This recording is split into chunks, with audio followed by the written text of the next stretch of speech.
Using a tool, disassemble the car radio and remove the power harness. Use a multimeter to measure the radio's positive and negative terminals. Use a small battery to make a simple speaker tester and find the front left and front right speaker cables.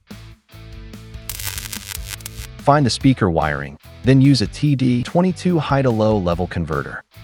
The converter's cables are connected to the original power and speaker wires in a T-connection method.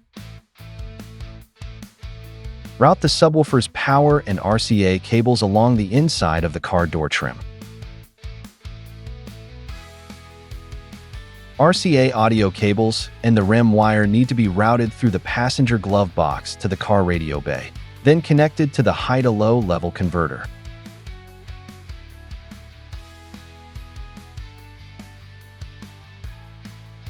Connect the black ground wire to a metal screw on the passenger side seat belt. Connect the power wire and audio wire to the subwoofer.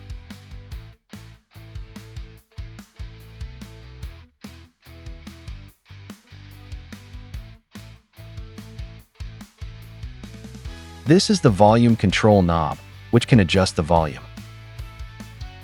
The red power wire needs to be run through the car's engine bay and connected to the positive terminal of the car battery, while the wire harness is hidden.